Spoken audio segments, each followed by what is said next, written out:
Hold up.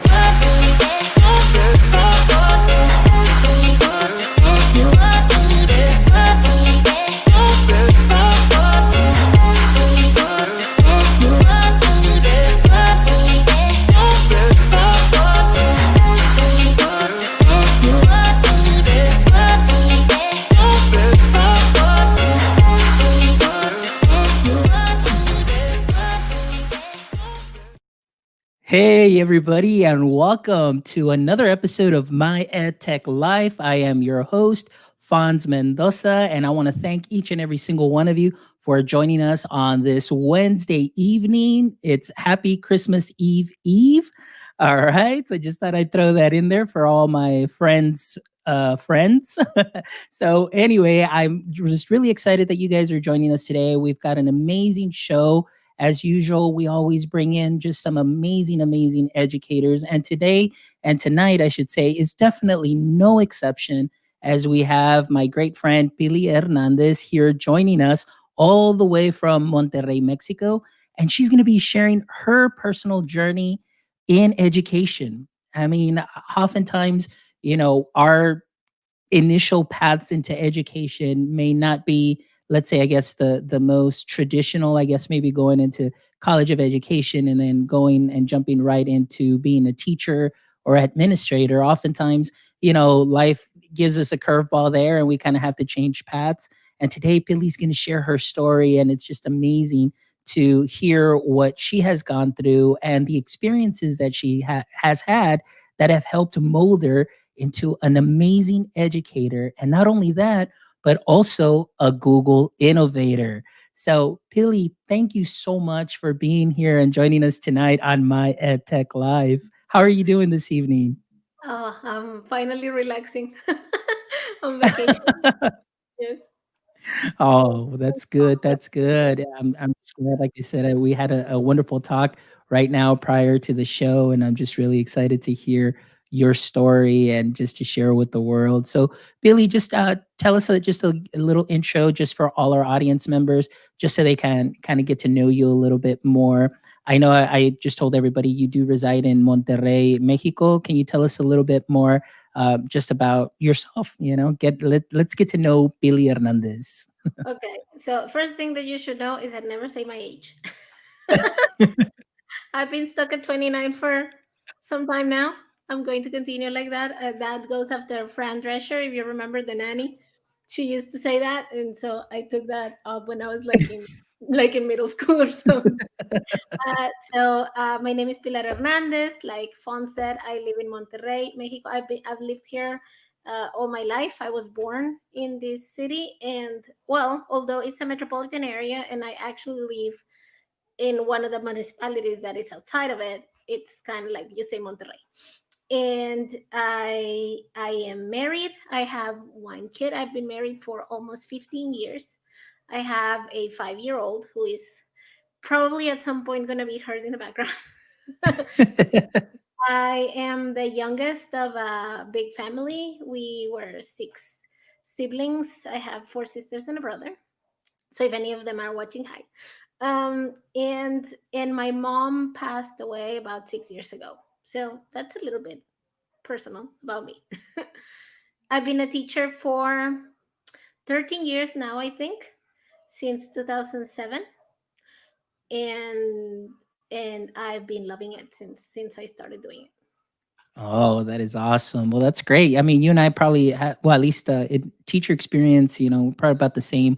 Also, I'm at 15 years, 11 years in the classroom. And so it definitely, we've got that experience there. But like you said, now it's been 13 years in the classroom. So I just really want to ask you now. I know, today you're going to share some, just an amazing story with us. And so education really wasn't your first choice. It really wasn't on your radar. Can you tell us a little bit about what maybe growing up and, going through your formal education, what did you have in mind as far as what you thought you'd be doing? To be honest, it's so funny. Every time anybody would ask me, like, what do you want to be when you grow up? And, like kids say, um, I want to be a doctor, I want to be a nurse. And I would say, I want to be rich. There you go. There you go. which is not on the path that I am right now, because as a teacher, you're definitely never going to be rich.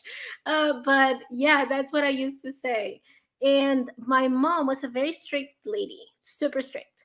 And so school was super important. So when, as you're growing up and you see, like, I was the youngest, like I said, and I am still the youngest. I would see my sisters and my brother like going into their own journeys, and I kept thinking, like, what is it that I should do?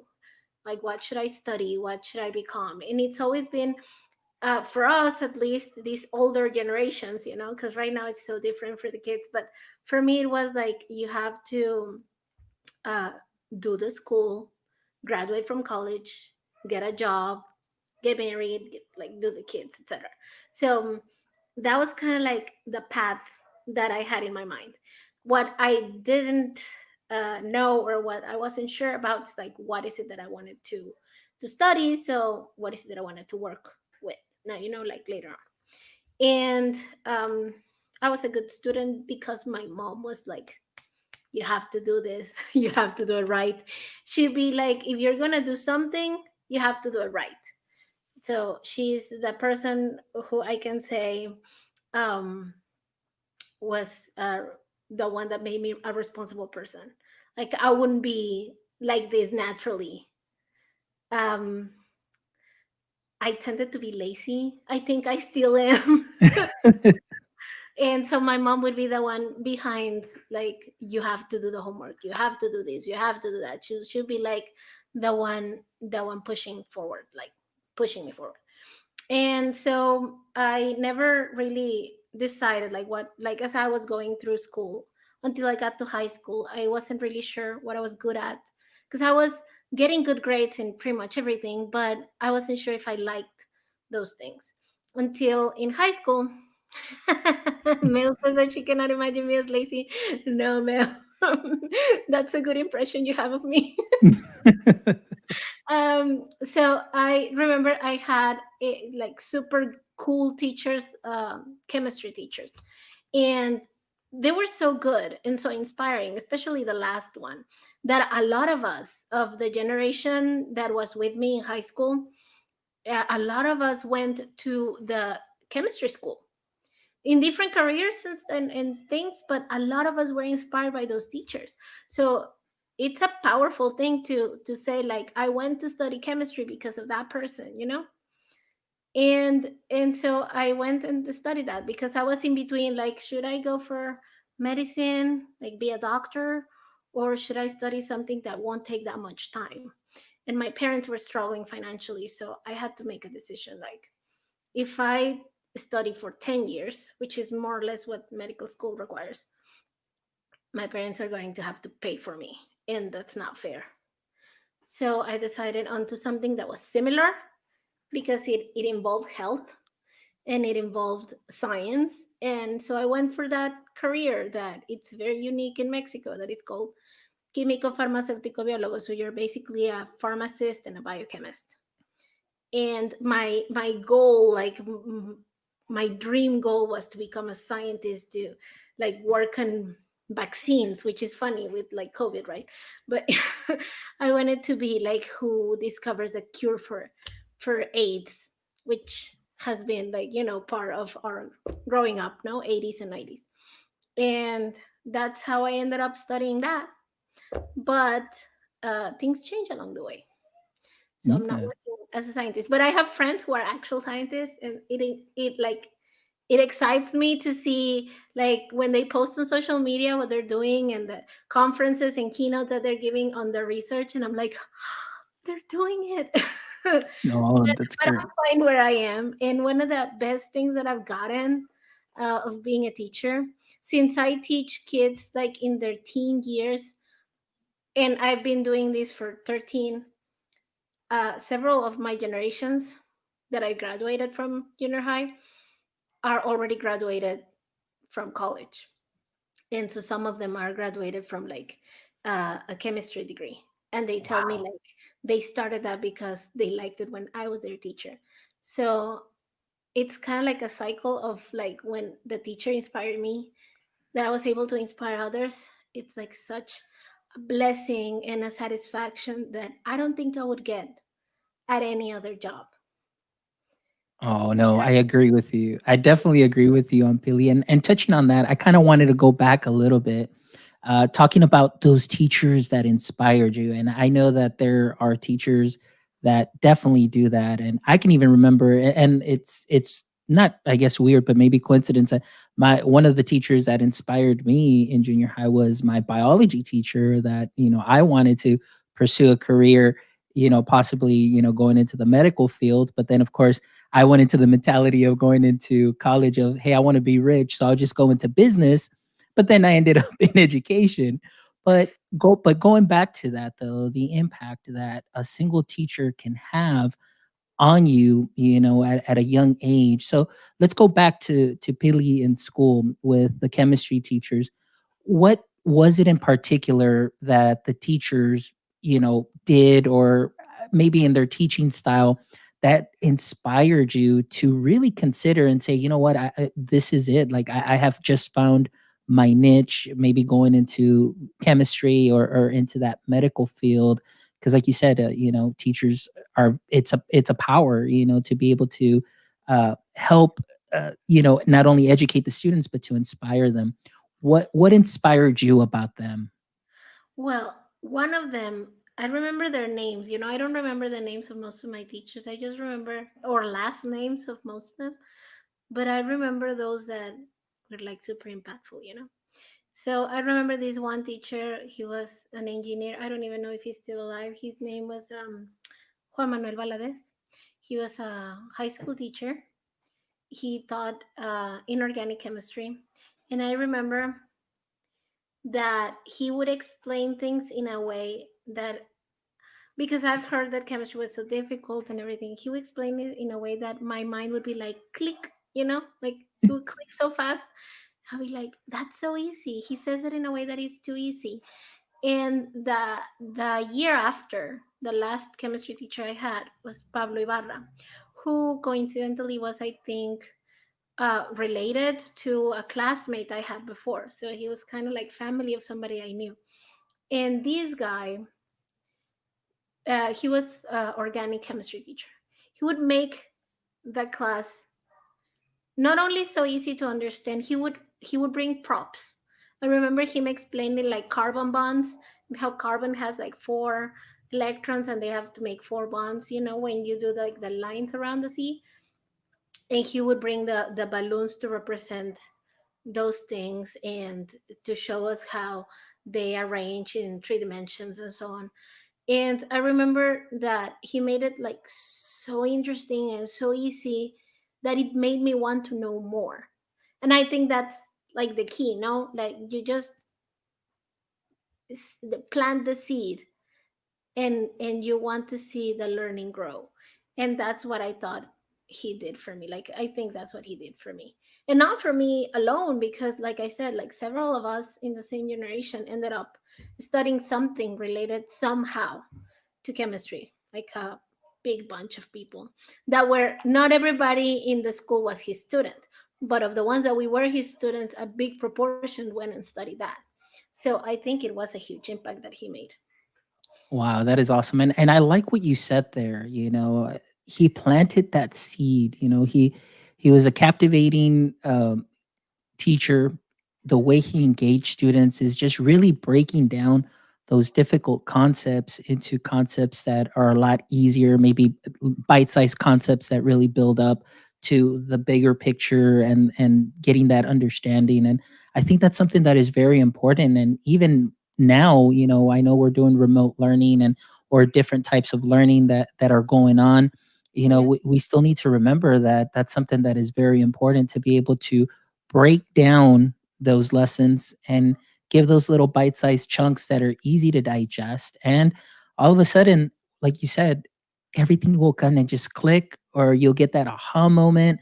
Students will make those connections. Maybe like you had that aha moment where everything was just connecting and the light bulb went off, and then that interest grew, that passion grew, and now you're like, hey, like this is something that I'm good at. This is something that I understand, but because of what that teacher did and how they presented it, really made an impact. So That's awesome. That is really great. And like Mel stated earlier, right here, she posted a comment.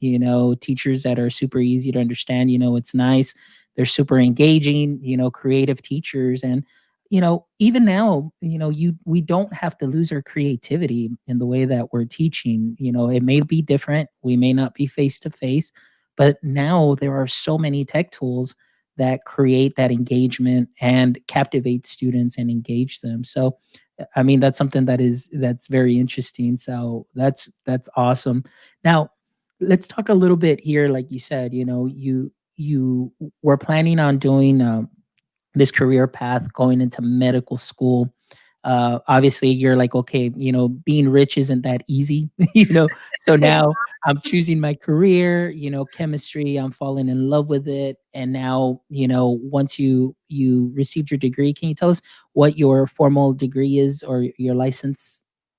Well, the situation is that while I was in the first year Uh-huh. of college, I started to get like physical pain that I didn't understand. And I ended up like in bed with a lot of pain and some fevers. And I wasn't feeling well. So Mhm. my mom took me to an infinite number of doctors until I got diagnosed with arthritis. And this arthritis was like super debilitating. I lost a lot of weight and strength, and sometimes some days I couldn't move my hands, my arms. There were days in which my mom had to do my hair because I couldn't lift my Wow. arms above like this much. And the only thing that kept me going was that I was going to school. Like that responsibility was kind of like the only way that I would get up in the morning. And I had to start thinking like, how is this going to change my life? If this is something, because the first thing that they tell you is like, this is an autoimmune disease, you're gonna have to live with it. And don't worry, it eventually starts with like remission, like it starts to subside. But it took about 3 years for that to happen. I was close to graduating when it started to subside with one of the medicines that they gave me. And and in the meantime, I had to make decisions, like what is going to be your choices as you study, because that one career that I was in, the last semester you had to decide on like four different areas that you wanted to sort of specialize in. It wasn't really a specialty, but it was like specific classes that you would take, so you would go into that area when working. So I went for pharmacy because I thought that that one would be like the easiest one. In terms of like classes were easier, I didn't have to move that much. I was already work like I needed a cane to walk. Wow. um yeah, I was not doing very well, so I decided on that. And and once that semester started, they changed my medications and I started to get better. And I was like, damn, I can't change my mind now. And I had lost all this time that my friends that are already scientists right now, they had already invested a couple of years in like making connections with current scientists of the city, and they were already like helping out in labs, getting prepared, you could say, or groomed to study their masters right there as soon as we would graduate. And I was behind that, so I couldn't really catch up to that. Oh, hola Gerardo.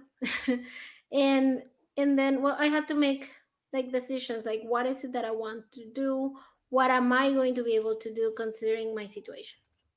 And so I decided on pharmacy, and I did like the low key kind of end of semester. I graduated. I started looking for a job. It took me about 4 months after I graduated to get my first pharmacy job, because the first job that I got was in a lab, and it was my first job ever. And that lab was chemical components or something. I had to like, it was in quality lab, something like that. I would do like certain technical processes that were like super easy, that I didn't need a degree to do them. And so the pay was not that great, and I lasted there only like 3 months. And then I had to wait like for 4 months to get a job. And I got a job as a person in a pharmacy, which was assistant manager was the position. But basically, it had very little to do with what I studied. because in Mexico pharmacies are not like in the US or any other places where the chemist is the one that delivers the medicines and gives the dose and everything. It's not like that. Like you're just a salesperson. So I was the assistant manager in that one store for about a year and a half, and then I moved on to a supermarket chain that I don't think I should mention brands, but it starts with a W, very famous. I was the head of the department of pharmacy there. And the only reason why they hire you is not because of your knowledge of medicines, but because of your degree. Because it is needed to have a chemist degree uh, to run a pharmacy, and you need to like sign the books and be, like legally the person in charge.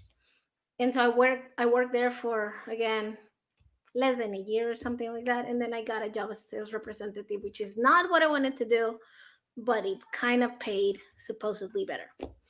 I i i think that all those years of sales, you could say, helped a lot with me developing like people skills, because I was not a people person. Especially with the arthritis that had kind of locked me into this. I felt sorry for myself all the time, and I was like depressed most of the time because the pain doesn't let you be happy.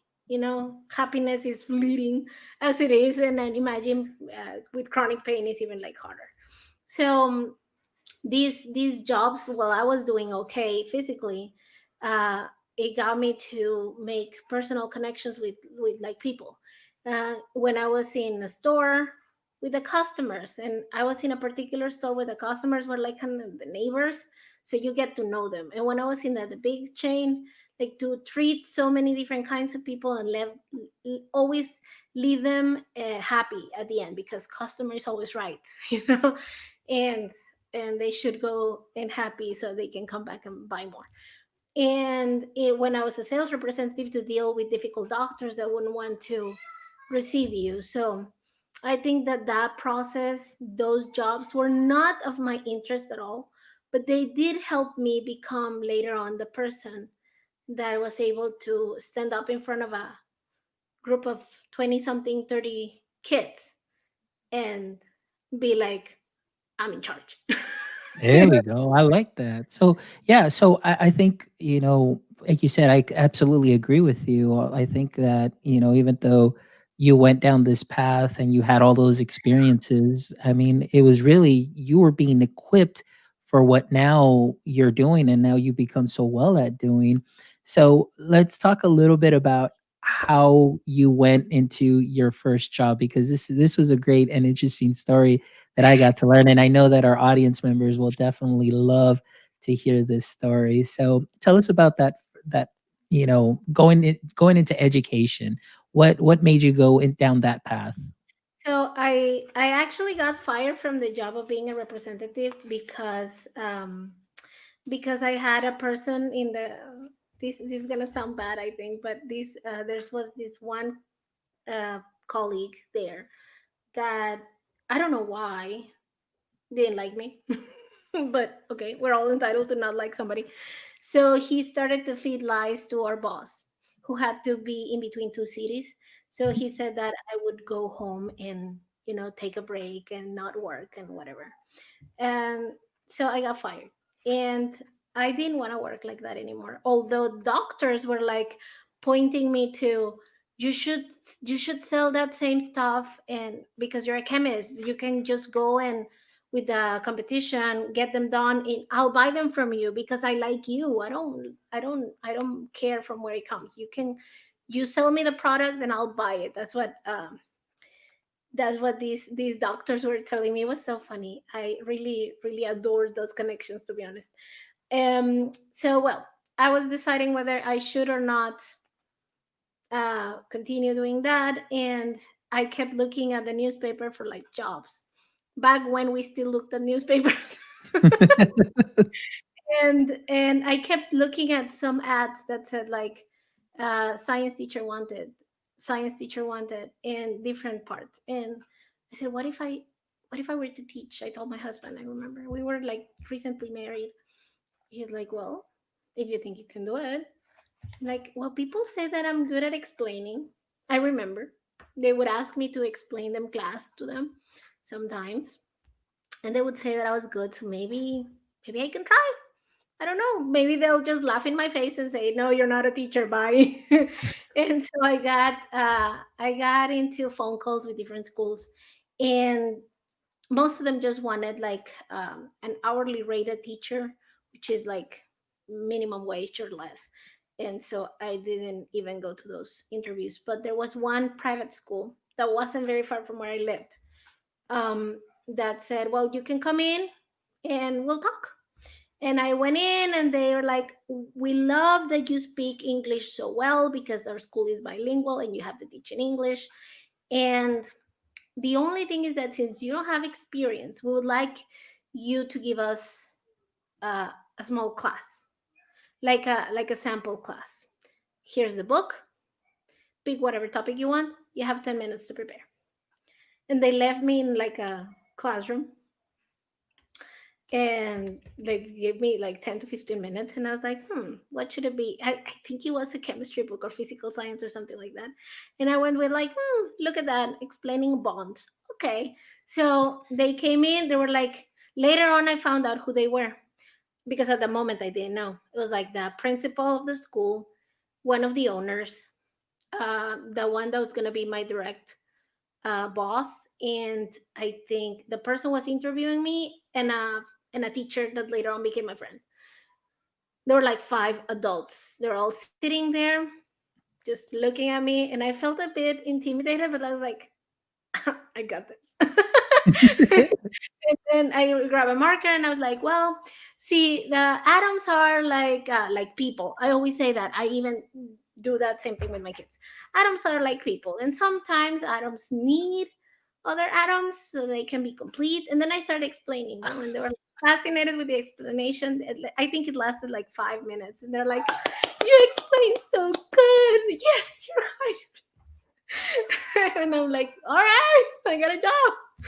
And yeah, so I remember they hired me probably during the summer. I don't remember the exact dates on that job. And they gave us some, that kind of school is one that has a lot of rotation. So every year they have to have like meetings with all the new teachers and dynamics to everybody get to know each other. And they kind of give you like certain type of training to begin with. And they gave us a training for those who were professionals that were turning to teaching like I was. They gave us a workshop that lasted for months. We had to stay like once every 2 weeks or something like that in the afternoons, and we would have these workshops where they would tell us things that people who study to become teachers know from their school. Us that didn't would be like, wow, like didactics, like wow, you learn about constructivism and stuff like that that you've never heard before. And so yeah, it was cool. They kind of shaped us into being teachers. And I lasted in that job like 1 year because I had a behavioral situation with a kid, and that kind of school, like I said, has a lot of rotation, because if the parents go and say, I want that teacher fired because I don't like the way that it spoke to my child or something like that, they fire you. So they didn't fire me. They waited until the end of the year to tell me that they were not renewing my contract. But I had already been told beforehand. So I had spent months looking for a job. And before the year was over, I already had a new job at the school that I'm at right now. I've been in the same school after that first job for 12 years. So I think I improved a little bit. There you go. And I think that's great. Pili, some along these lines and everything that you're talking to me, it just seems like just a wonderful story and a journey of how you went, like we said, stated earlier, we all start with maybe that one career choice, that one career path, but somewhere along the line, those paths change. But it just seemed like everything just kind of has fallen into place, which is, you said, it's a huge blessing because starting from your chemistry teachers that inspired you and engaged you in such a way that that's what you wanted to follow. You wanted to pursue a career in that. And then of course, like you told us, you felt ill, and it was a struggle then going into being an educator, and well, actually all the experiences that you had in customer service, which was very interesting because like you said, I'm not a people person, but yeah, I would have never guessed that from the first moment that I met you and up until now. And I think even our audience members that are here, like Mel, welcome Mel, Shannon, Abid, and your sister, she's even here. We probably would have been like, no, there's no way that Pily is definitely not a social butterfly or person that is very very just very or likes to socialize.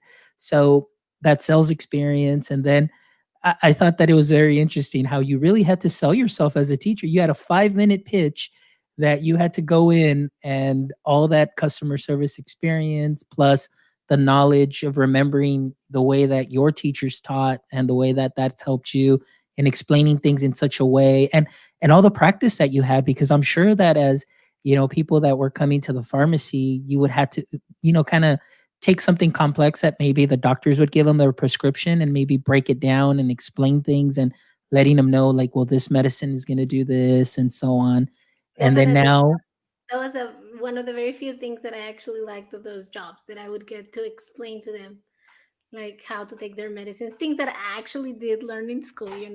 yeah. And so Yeah. I think that that right there is definitely an example of PD, because like you said, even though the school, the private school that hired you, they pretty much had you on PD, you'd go to visit every 2 weeks to actually learn those things that somebody would go through in the college of education, or if you were going into that career that you'd learn. And they invested that time in you and build up that skill set that now you can tie into that customer service experience. And now you're selling your subject to your students. You have to know who your students are. You have to know their needs, their wants, in order to be able to sell your subject to them. And now 13 years later, you're still going strong, and you're teaching. And I think that that's such an amazing story there. I eventually did end up studying a master's degree in education. So because I did want to, I've always wanted to get better. And one of the things that when you become a teacher, learn, that is super important, is the continue to learn. You know, as usually as a regular person that just graduates and does it their job, and their job is something related to business, not everybody has that mindset of like, we should continue to learn. A lot of people are just, they're set in their ways, and they like it like that, and maybe they do learn things along the way, but not with the purpose of learning. And one of the things that I started to want was to improve as a teacher. I wanted to get better.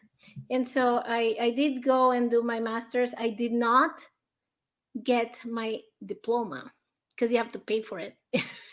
And I didn't pay.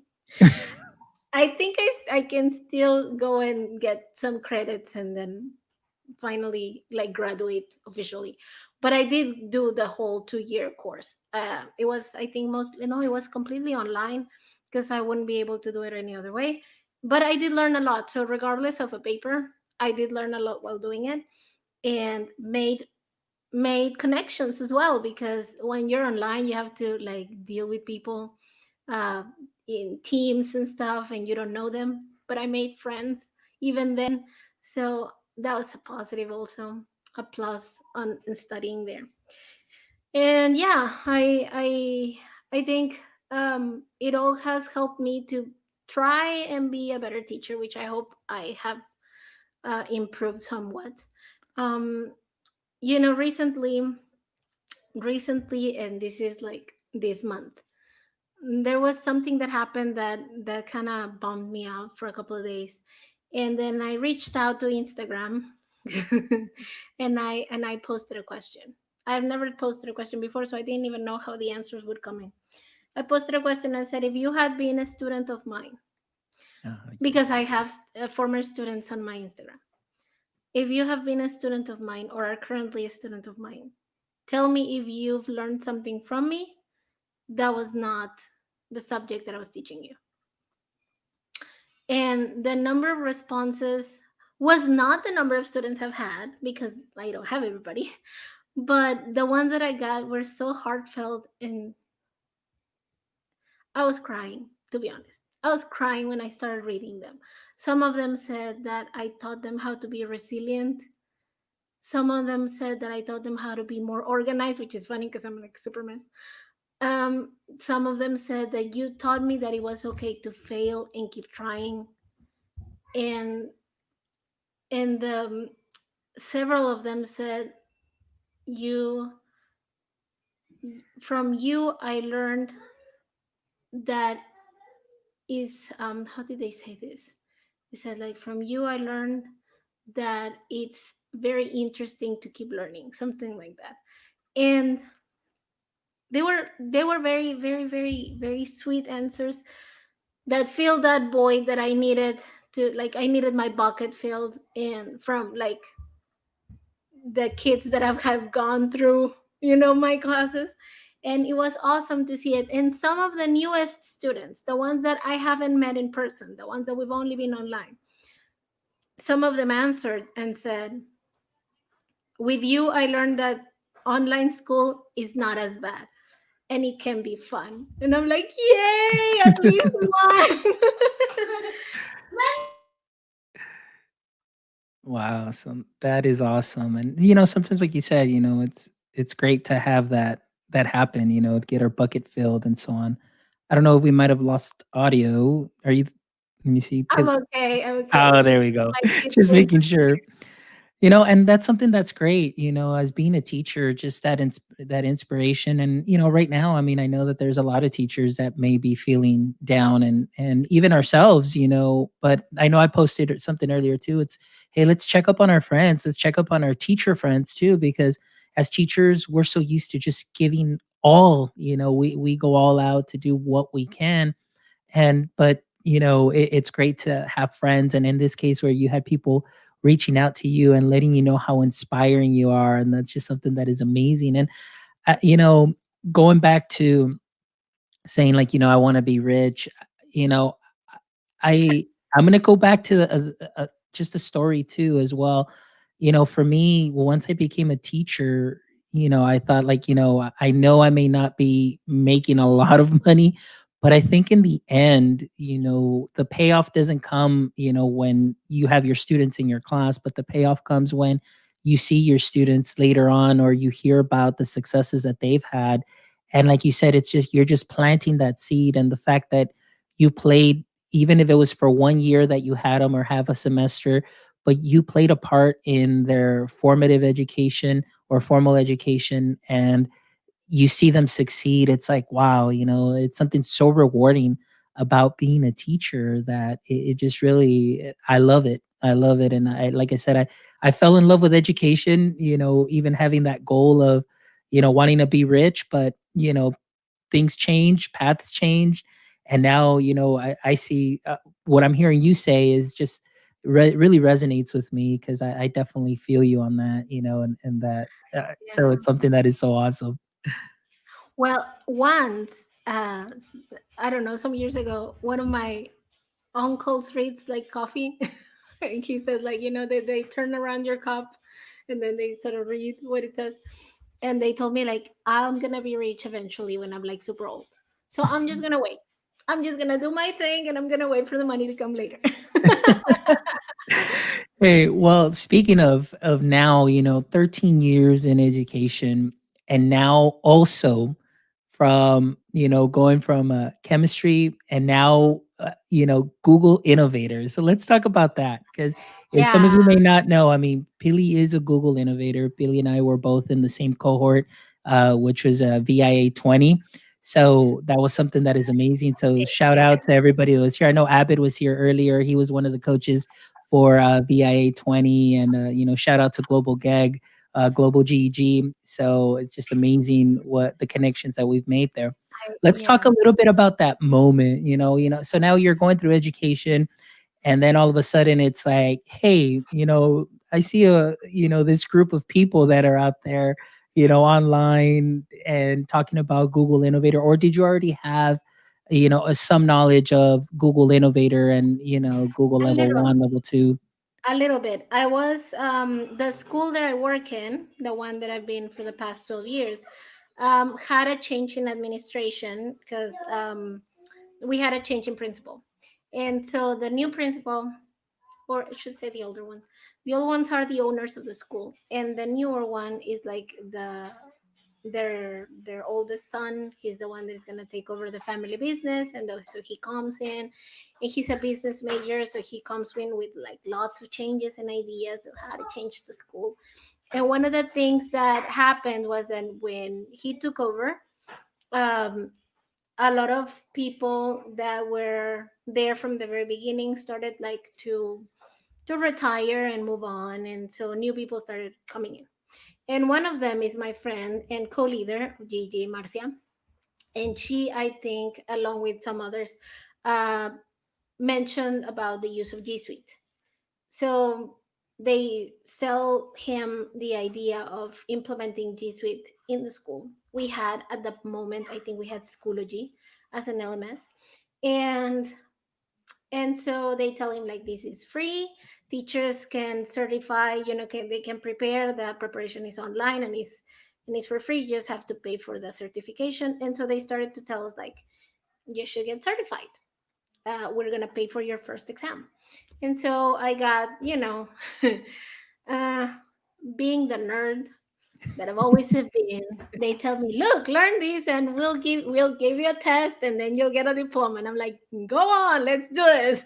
I did level 1 and level 2, and I did know about trainer and innovator. So I wanted to become trainer, but I wasn't sure about it because I'm a teacher. I'm not going to be like, what is it? Who am I going to be training?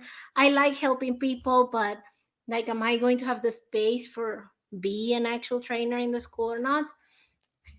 They wanted to be a reference school, so they needed a certain number of people. So even the headmaster called me in and said like, can I count on you taking the test, like the assessment, the trainer skill assessment that they, to prepare for trainer, yes or no? And I'm like, sure, why not? And I got it, and I did it and everything. And it was 2018. I hadn't finished my application for trainer, but the one for innovator came up. And Marcia, this person that I was telling you, my co-leader, she kept telling me, you should apply for innovator. You definitely have what it takes. And I'm like, I don't know. You had to go to Mexico City. I have a little kid. I don't think I can. It's gonna be like super hard. So I let it go by. A friend of mine did apply and did get in and did graduate as an innovator. So she's Mexico 18 cohort. And she kept saying, when you get the chance, you should try it out. Maybe you can try it out next year. um Fast forward 2019, I get finally accepted into a trainer program, and I focus on that. And I started giving trainings, and they don't pay me for them, by the way. I do them on my own spare time for free to my fellow teachers. um and I started getting into it. Like, I learned stuff so that I can pass it around, stuff like that. And then COVID hits, right?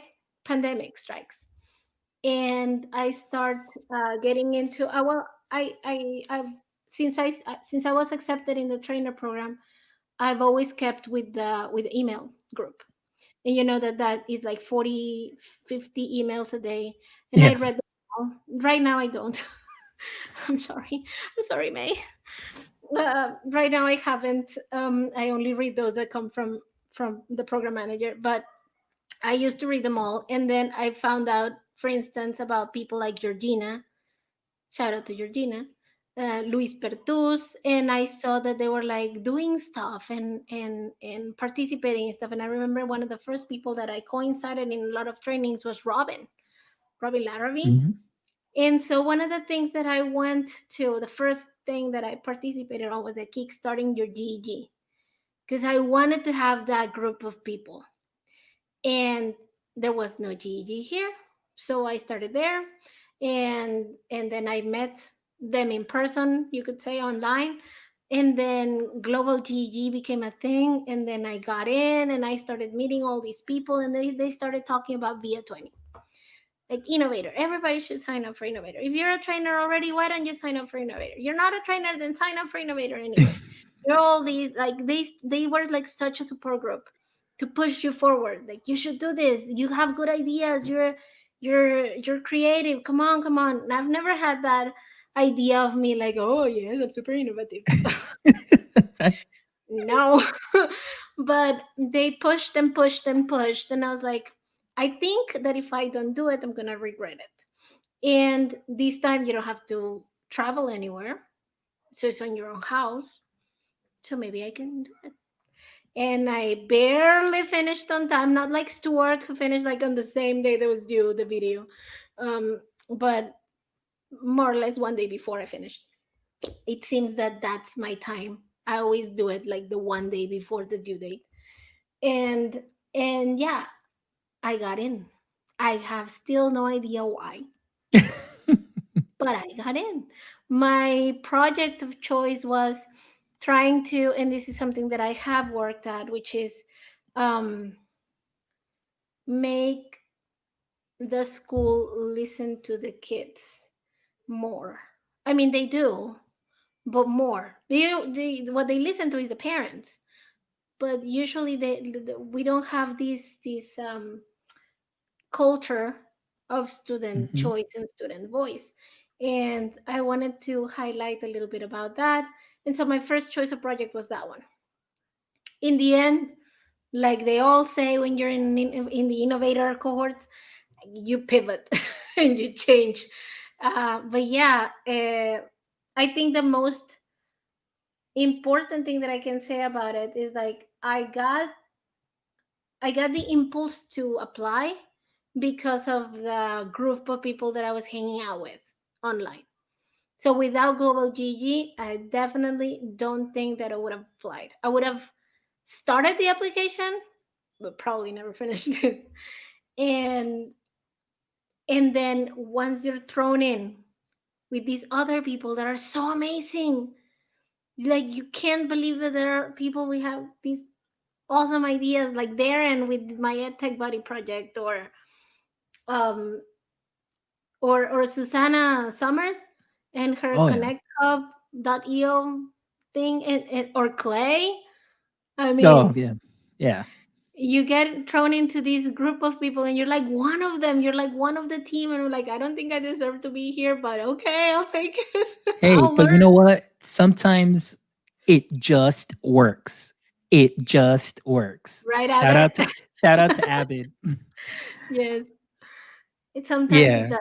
Yeah, No, but so I mean that's amazing because I mean you and I mean during the same time, and I completely agree with you, Pily, on your statement saying if it wasn't for global GEG, if it wasn't for the people there that just push you and they see something in you and encourage you, I don't think that, I would have even applied either. Maybe I would have, but that imposter syndrome hits, and it's great to have your crew behind you, the people there pushing you and, just encouraging you. And it's something that's amazing. And I know Abbott here was probably one of the biggest encouragements along with Louise. Actually, with so many, but I know Abbott is one that stands out because he was always encouraging everybody, just to continue, just to do it because he sees the value in it, and we've definitely seen what he's been able to share with all of us, and so it's just amazing, and so it's great. I mean, I just can't believe. I mean, we're both in the same cohort, and it's just sometimes you're like, huh, but it's awesome. I keep thinking that one of my what he says, best PD experience.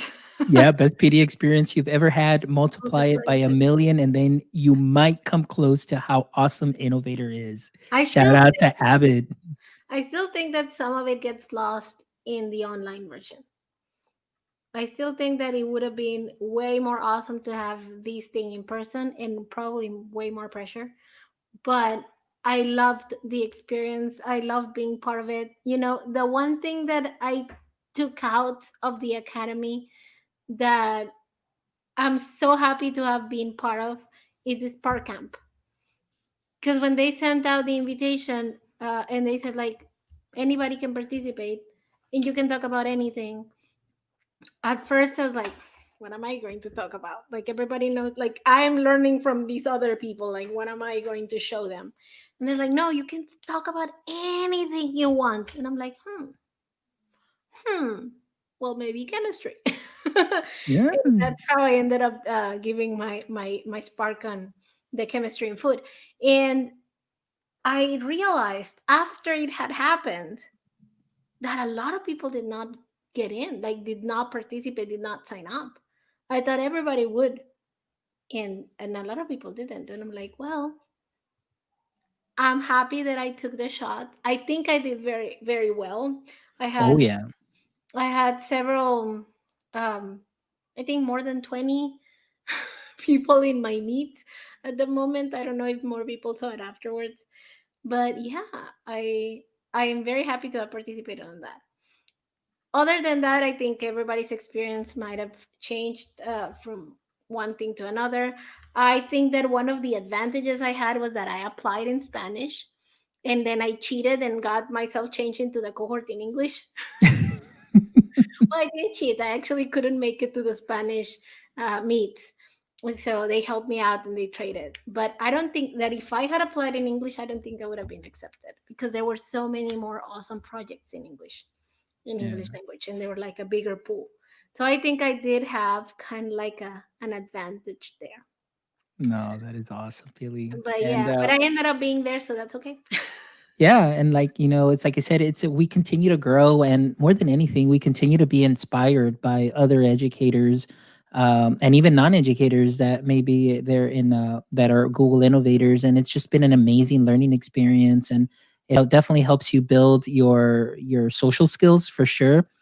More than anything, you continue to learn, which is always something that's very important to just continually have that growth mindset and not be afraid to ask questions. And I think that it's very rare that you'll find a group that just totally gets you. Like they understand like where you're coming from because they're the same ones that may seem like outsiders, within their district or wherever it is that they work because they're like, "Oh, those ideas they just don't work," or maybe they see the ideas as being too out of the box and not conform to what they or what people think that education should be. And so it's just been great to find your tribe, like Melissa, Summerford also, like she did a presentation, and it's just about finding your tribe. And it's just been amazing. Like Abbott says here, Pily, I mean, totally, you were totally there on merit, and that's just something that is amazing. So, having that growth mindset, like Shannon says, and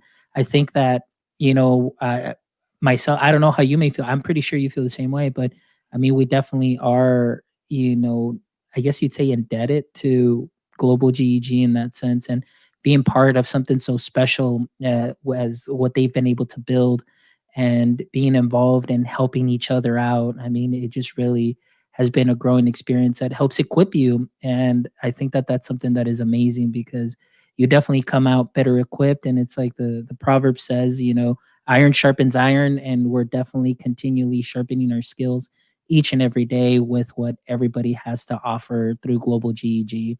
So it's just been amazing.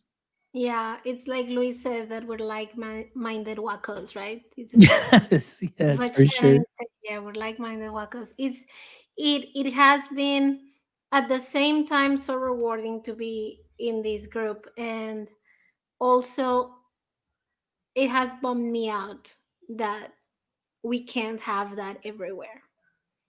That if this group of people so awesome that we have from all over the world, we could have that same amount of support and love that we have in our work, each and every one of us,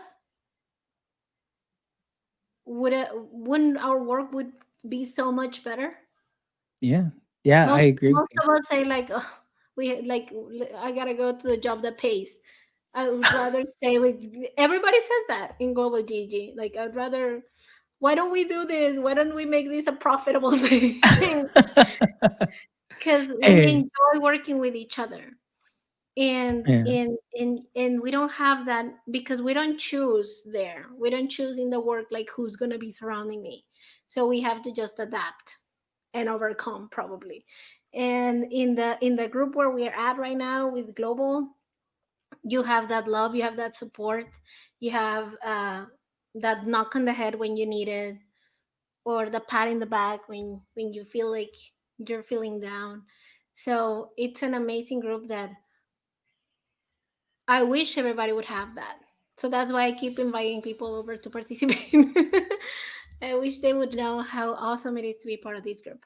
And yeah, I'm indebted, like you said, to Global, to the people in Global, to the leaders, to the founders, and everybody who was there encouraging us and cheering for us and asking us like, did you get your response? Did you get in? Are you an innovator or not? And it's awesome. It's an awesome group. Yeah, it sure is. Well, Billy, thank you so much for spending, an evening with us and with all our audience members. And thank you guys for, those of you that were participating in the chat. Thank you to Shannon. Big shout out to Abbott, to Mel, I to yeah. Sonia. Yeah, Sonia, who's joining us here. Gerardo, profe, mucho gusto. Gracias que estás aquí con nosotros. Un abrazo fuerte para ti. Thank you so much to everybody here, to all of you that are listening or are going to listen to this later. I just want to leave you with this. I mean, I know maybe this show is just a wonderful personal journey for one of my friends or dear friends that we have grown to know each other a lot more and even collaborate and be part of something special. But I just want to encourage you sometimes, when we may be feeling down, maybe reflect on those things that got you to where you are and lit that passion for you in the first place to help refuel and just I guess reboot, you would say, and just find that fire, light that fire, stoke that fire, and reach out to others in your community as well, your social networks, your professional learning networks, and so on, and check in on them and get some new ideas because I know it's a tough time right now, especially for teachers just giving so much and so much and maybe a lot of expectations that it really drains you. But, something like today, just remembering where you were, where you came from, and why you do what you do, like Billy shared with us, is something that's amazing. And Billy, like this has definitely been an inspirational hour for me, as every show that I do is my personal PD to myself, but it's a personal PD for everybody that is watching or listening to this. Thank you so much, sincerely, from the bottom of my heart, for opening up and sharing your story. And may this story also be something inspirational for many others that will be watching this later. Pili, maybe any last words or anything you'd like to share before we sign off? A couple of things. Well, first, thank you so much for inviting me. I love your show. So, and I've been watching it since like you first shared, like, oh, I have this show, and I'm like, wow, several months ago. So I'm very happy to have been part of it, and so thank you for inviting me. And the other thing that I was gonna say is that what you mentioned, like you might need to reach out within your community. Sometimes, most of the times, we take the easy road and we expect others to come to us.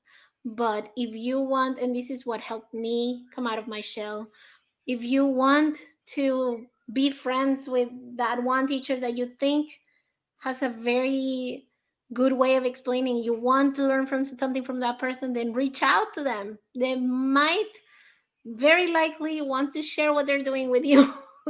And we're all, like you said, we're all about giving, and so teachers usually will help each other, and and that's how we grow. That's how we grow. We eventually reciprocate in the things that we're learning, which is what I'm trying to do. I've grabbed so much from so many people that I'm trying to give a little bit back, every time that anybody needs something. Oh, Right. that is awesome. Well, guys, I just wanted to show you we do have a website that you can go to so you can go ahead and catch all our shows. If you go to www.myedtech.life, you can go ahead and watch all our previous shows or listen to them through several of our podcast players. If you notice, we are all on all of these podcast players. And if you're ever interested on being on the show, go ahead and hit contact and you can shoot us an email. You can also show some listener support. You can visit our store and all that good stuff. But here is where you'll be able to go ahead and find this show in a couple of minutes. It'll be uploaded and it'll be ready to go to share with the world. And again, Pily, thank you so much for being here. Guys, our audience members, thank you so much. This will be our last show of 2020. So, Yeah. what better way to close out the year than with the amazing Pilar Hernandez and sharing her personal journey in education and on becoming a Google Innovator? We won't be back till January 6th. So, stay tuned for that. And thank you so much for making this year just an amazing year. I know it has been very difficult. And thank you so much for all of you guys that have been supporting the show, watching the show. Big shout out to Stacy. Big shout out to Mel, to Abbott again, to Shannon, to Frederick, to Darren. All of you guys that have shown your love and support for the show as we continue to move forward and just bring you educator stories. My EdTech Life is just about connecting educators one show at a time, not just to hear the amazing things that they're doing, but to really get to know educators. Everybody has a story and everybody's story is different, but everybody's story is worth listening to. So thank you so much, guys. And we'll see you guys in 2021. But until next time, stay techie, my friends. Hold up.